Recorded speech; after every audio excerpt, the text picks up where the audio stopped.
dari jasad. Maka kalau kita membaca dalam satu riwayat dari Bara' bin Azib, kita akan menjumpai ruh itu kalau dicabut dari jasad, maka kita harus paham, malaikat itu Pak, kalau akan mendapati orang itu meninggal dunia, maka para malaikat itu akan datang serombongan. Kemudian dalam satu riwayat hadis, Rasulullah itu berkata ketika beliau itu bersandar ke tongkat, maka beliau mengatakan istaidu min adzabil qabr, berlindunglah kalian dari adab kubur. Diulang-ulang oleh Nabi sampai 3 kali. Kemudian Nabi mengatakan idza kana al-mu'min fi inqita'i minad dunya wa iqbalu minal akhirah. Seorang mukmin itu kalau akan meninggalkan dunia dan datang dalam urusan akhirat, nazala ilaihi malaikatun minal malaikah, maka akan datang serombongan para malaikat-malaikat. Kalau yang didatangi itu adalah orang yang beriman, yang datang malaikatur rahmah bersama dengan malaikat maut. Malaikat yang mencabut nyawa, penamaan yang benar bukan malaikat Israel, tapi penamaan yang benar itu malaikat maut. Dia datang serombongan bersama dengan malaikatur rahmah. Para malaikat kemudian di mana? Fajalasu inda mudil basar. Para malaikat itu duduk sejauh mata orang itu ketika memandang. Makanya orang kan kadang-kadang kalau mau meninggal dunia begini. Itu bukan melihat tatapan kosong, tetapi dia melihat sesuatu yang tidak pernah dia jumpai seumur hidupnya.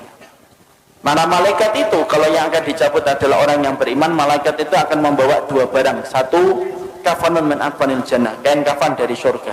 2, hanutun min khunutil miski, dan yang kedua itu akan membawa minyak wangi yang diambil dari surga.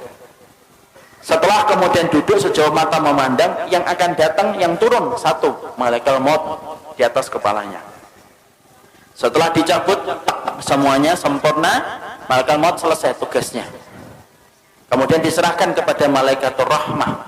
Kalau dia orang yang beriman, dibalut sama kemudian kain kafan yang diambilkan dari surga, diberikan minyak wangi dari surga. Itu loh Pak, masalah pakaian itu saking pentingnya. Ruh itu aja masih dikasih pakaian.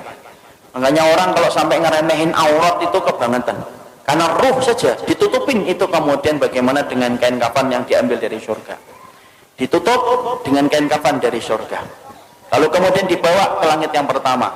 Setelah dibawa ke langit yang pertama, Rasulullah mengatakan fastaftahu lahumul bab, mereka meminta supaya dibukakan pintu langit yang pertama. Pintu langit yang pertama terbuka.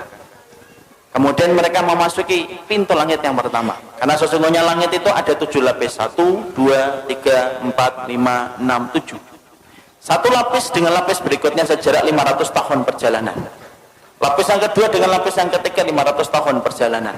Atasnya Pak ada pohon bidara Pak, makanya dinamakan Sidratul Muntaha. Sidrah itu bidara, Muntaha itu puncaknya langit. Di atas langit yang ketujuh ada lautan.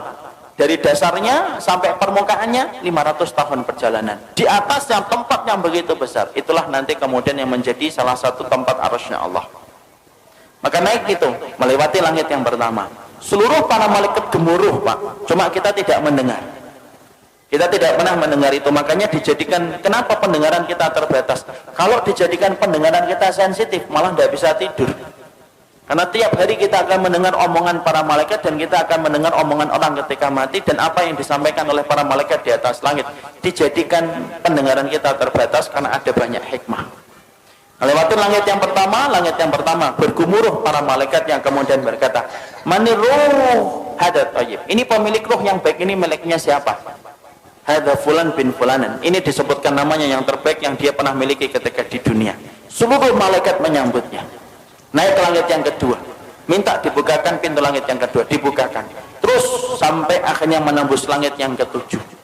Ketika meminta untuk dibukakan pada langit yang ketujuh, maka Allah berfirman, sesungguhnya aku menciptakan dia dari tanah. Aiduhu ilal ardi, kembalikan dia ke bumi, maka disitulah aku menciptakan, dan disitulah kemudian aku akan membangkitkan kedua kalinya.